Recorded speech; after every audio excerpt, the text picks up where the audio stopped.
कहानी 3 चोर कभी घमंड न करें। घमंड तो उसका भी नहीं चला जिसके पास सोने की लंका थी, हमारे पास तो कागज की लंका तक नहीं। बहुत दिनों की बात है, किसी शहर में रमन, घीसा और राका 3 चोर रहते थे। तीनों को थोड़ा थोड़ा विद्या का ज्ञान था। तीनों चोरों को विद्या का ज्ञान प्राप्त होने के कारण बहुत घमंड था। विद्या द्वारा तीनों चोर शहर में बड़े बड़े लोहे की तिजोरियों को तोड़ देते थे और बैंकों को लूट लिया करते थे।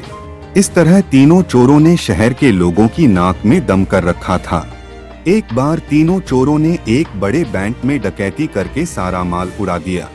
तब पुलिस को खबर हुई तो तीनों चोरों को पकड़ने के लिए तलाश करने लगी, मगर तीनों चोर पास ही के एक घने जंगल में भाग गए। तीनों चोरों ने देखा कि जंगल में बहुत सी हड्डियां बिखरी पड़ी हैं। रमन ने अनुमान लगाकर कहा, ये तो किसी शेर की हड्डियां हैं।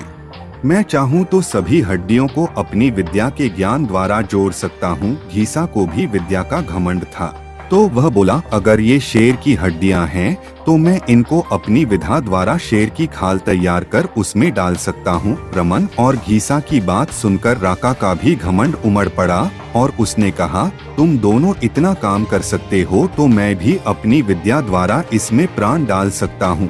तीनों चोर अपनी विद्या का प्रयोग करने लगे। कुछ देर बाद रमन ने सारी हड्डियों को जोड़ दिया और घीसा ने शेर की हुबहू जान डाल दी। थोड़ी देर में तीनों चोर सामने एक जीवित भयानक शेर को देखकर थरथर कांपने लगे, मगर शेर के पेट में तो एक दाना नहीं था। वह भूख के मारे गरजता हुआ तीनों चोरों पर हमला कर बैठा और मारकर खा गया। शेर मस्त होकर घने जंगल की ओर चल दिया। इस कहानी से हमें यही शिक्षा मिलती है कि कभी घमंड नहीं करना चाहिए।